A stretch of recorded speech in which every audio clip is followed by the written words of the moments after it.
Welcome to beautiful Hopsawee Plantation. This is a plantation that was built 40 years before the Revolutionary War. This was home to Thomas Lynch Jr., who was an original signer of the Declaration of Independence. Here, if you look off to the left, you can see the beautiful Santee River, which was the major highway during colonial period.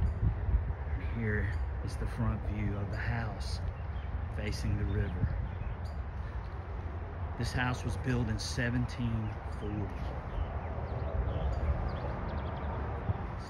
So if you're down in South Carolina, in the low country of South Carolina, and you're in Charleston or Georgetown County, come and check out Hopsawee Plantation. They have house tours, they got a great restaurant here, and they've also got an unbelievable museum that they're going to be opening up real soon.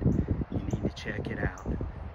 Brian, I want to welcome you to our new museum down here at the Hopsawee Plantation that Dwayne Patrick, Lance Comfort, and myself helped find the relics, and actually Lance Comfort actually designed this along with Frank Beatty and Regine.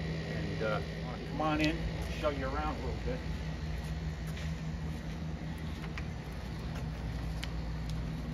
As we come in, before we go through, I want to introduce you to Lance Comfort. Lance. So tell us a little bit about your work here at the Hopsawee Museum, Lance. Well, we've been working here now, this is our fourth season that we're working here. And it originally started just with Dan and Wayne doing their GPR down here, and it got more into our detecting, and we all of a sudden started finding the history of the museum, of the plantation.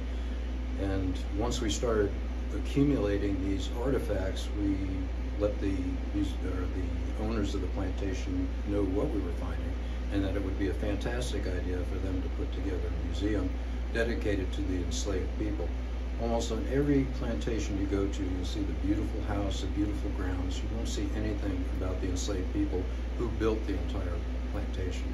And what we've tried to do here is bring back to life what it was like when the slaves were on the plantation. We're doing that through dioramas, artifacts, articles, various different charts and things that we've accumulated over the last 3 years. And that's pretty much what we're trying to do. So the museum has been open. This is the first time it's been open. Theoretically, today is the soft opening, and then this week it's open to the public. The grand opening will be in the spring sometime with dignitaries and officials. Okay, so people are going to be able to come, and they're going to be able to see all these amazing artifacts and all these things that Lance has built with these dioramas. This is a fantastic place, and you're really going to be blown away by the artifacts that you're going to see in this museum. Really excellent job done by Lance and Dan. Yeah, it's a team effort. We've all worked hard at it. And you know, no one's put in any more than the three of us as far as finding these things.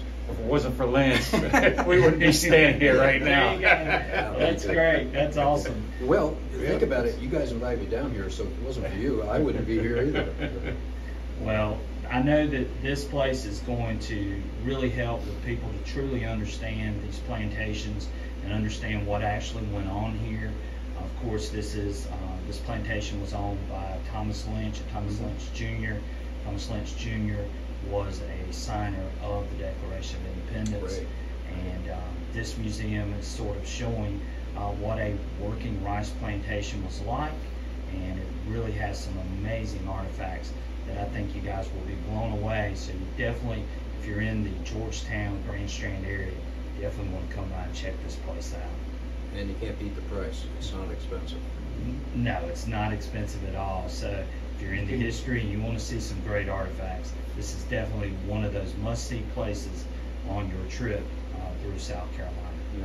Also let them know that besides the museum, there's a house tour that they can take, and they got a great restaurant down here too. Okay. All right. Okay. Bring your family also. Yep. So, like Dan just said, there's of course, the grounds are open, and you'll be able to take a house tour. They got a beautiful restaurant with some excellent cuisine, some southern cuisine that I think everyone would love to get a taste of some of this great food down here in South Carolina. Two existing slave cabins also that were the cookhouse and the wash house. All right, let's take a walk through. All right, let's do a little quick walk through. Well, we start pretty much everything with the Native Americans that were here. The pottery on the left was actually found on the plantation, and it's known that the Sealy Indians were here at that time. Beautiful artifacts. This talks about colonial ware. Colonial ware was pottery that was produced by the enslaved people in the 16 and early 1700s. There wasn't a sufficient amount of cookware for the enslaved people, and so they went back to their African roots and actually produced their own pottery. And this is very typical, mostly of South Carolina, a little bit in North Carolina, some in Georgia, but it's predominantly in this area. Oh, wow. And then we talked a little bit about the sweet glass baskets. Yeah, sweet glass. These are some of the artifacts from the Coopers. The Coopers were our barrel makers. They needed to make 600 barrels a year to be able to ship the 36,000 pounds of rice that they produced each year. On all of these artifacts, every artifact in this museum was found on the property. Oh, wow. Amazing, amazing.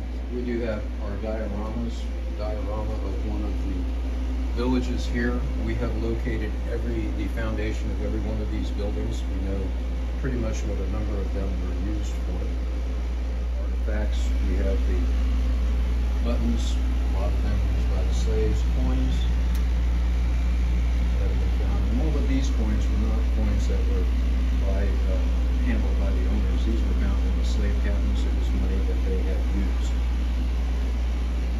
Some interesting artifacts. We do have those two little cannons up on the left, and they come from around 1750. It was a toy. You would put a little gunpowder in it, light it, and it would go bang.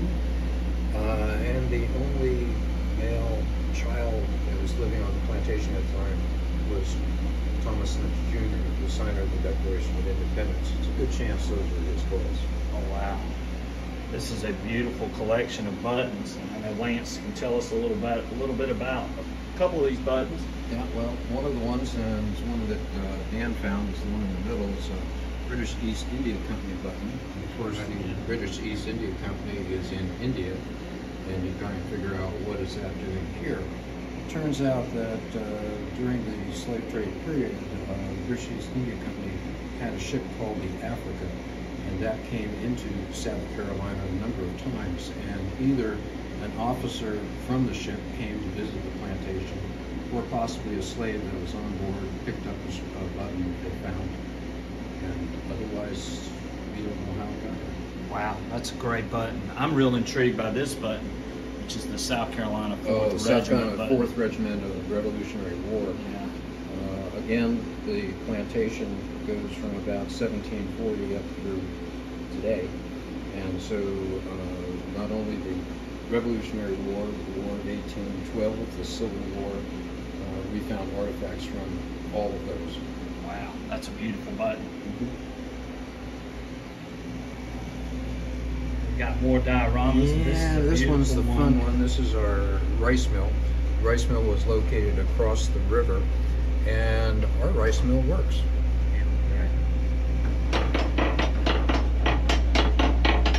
Look at that. That is so cool.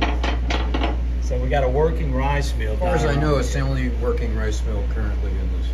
I'd just like to point out that this rice mill that Lance made, he made it off a copy of what a rice mill looked like, that picture up there.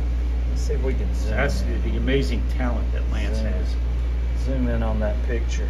Look at that. I'm still part of Dan's team. Yeah. Y'all did an amazing job on this. This is crazy. It's one of the fun ones. Oh yeah. This diorama over here is most people's favorites. This is shipping the rice from here to Great Britain. And in the fall, the rice, after it was put through the mill, would have been put in the barrels and shipped to the rice barn over here. And at that point, it would have then been taken and put on the ships that went to Europe.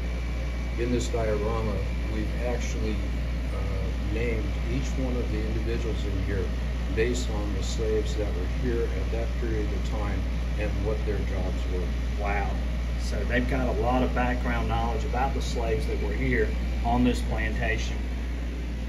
There's a rice flat. This is rice flat, and it's used to cross the enslaved people over to the rice fields across the way, and additionally then they would use it in the rice fields to transport rice and various things throughout the rice fields themselves.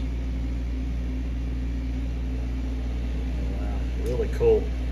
And we have our artifacts here that all came from the where the slave cabins were. So these all came from the slave cabins. There it is. Old cast irons. Got some harmonica reeds, some buckles, chains. Look at these colonial pipes down here. Those are pretty. One of the things that we do in addition to the detecting is when we find a site and we know it's a cabin, we go in there and we start screening. Right. And so we're ending up finding a lot of things like the old marbles, some beads and glassware, and of course the pipes. And then when we go to the next area here, this has to do with the cooking and eating. And again, in the areas of the cabins, we've been able to uncover a number of the bones from what they were eating. Right. So we now know that they were eating turtle, venison, wild pig, rabbit, wild birds, and of course a lot of oysters and various fish that they would get. We find a lot of the weights, the casting weights, and the weights from the other nets. All of the pottery is pretty much porcelain shards, or pretty much hand-me-downs. Everything that was in the plantation itself, once it was chipped or broken or out of fashion, it ended up going to the slaves, and they would use it. The interesting thing is that some of this china here actually goes back to Chinese porcelain, whereas if you had one of those plates today, it'd be worth over $1,000. Right. Yeah, and I've gotten tons and tons of that same type of porcelain shards myself. That's awesome. And this next one is basically all of the work tools and items that we have found around the cabins. Some, like the shoe form there, identified one shop that we know is now the cobbler shop. And of course we identified the blacksmith shop and carpenter shop too. We have two more displays that we're going to be coming up probably by the spring, and the most interesting one is our Civil War one. We know that the Union troops came here in the late spring of 1865. We found where they actually were camped at this time because we've located about 12 Union buttons, a Union buckle, backpack hooks, and various things in one area. Right. The interesting thing is that it is adjacent to the slave village. White troops would not have camped by and in with the slaves, so it had to be black troops. And the only black troops that were in this area at that time was the 54th Massachusetts, which, if you've seen the movie Glory, you know who they are. Right. And then our next display, which will be over there, is going to be on Reconstruction. What a lot of people don't know is that slaves were still living in these cabins, or they weren't slaves any longer, but people were living in these cabins up through 1950. Wow. And we appreciate Dan and we appreciate Lance actually giving us a quick tour of this great museum that they have helped put together. This place is awesome. Also, don't forget, and we're going to show this in the video, come by and check out the house. It's beautiful. The house is a beautiful home. You guys have got to see it. It's right by the Santee River. They host a lot of weddings and things like that, so you definitely want to come and check that out. And then they got an amazing restaurant with some great southern cuisine that you guys are definitely going to want to check that out too. So if you're in this area, in the Charleston, Georgetown, Myrtle Beach area, or you live in South Carolina and you've never been to see Hopsawee Plantation, you definitely want to come and check it out. So when you come to Hopsawee and you come to the museum, what you see here is a QR code. You can scan this QR code, and we've got Dan here who's going to scan it for us, Dan is going to show us what comes up when you scan that QR code. So you take your cell phone out, you scan it, and it is going to tell you a little story, a little history about What you're looking at. Here. Hi, I'm Eleanor Ball Simmons, Lucas's Walk around this way avatar. so they can see. I would like to tell you about the exhibit you see in front of you. By the mid-1800s, Rice Plantation was exporting more than 180 tons of rice to Europe and other American ports each year. So you get a After real the rice true was processed interactive across the lesson river at the rice going mill, on here it was transported by to the scanning rice that barn QR where it was code. stored in Tells you the 600-pound story barrels until of ready what for this export plantation and was like plantation use. during that period.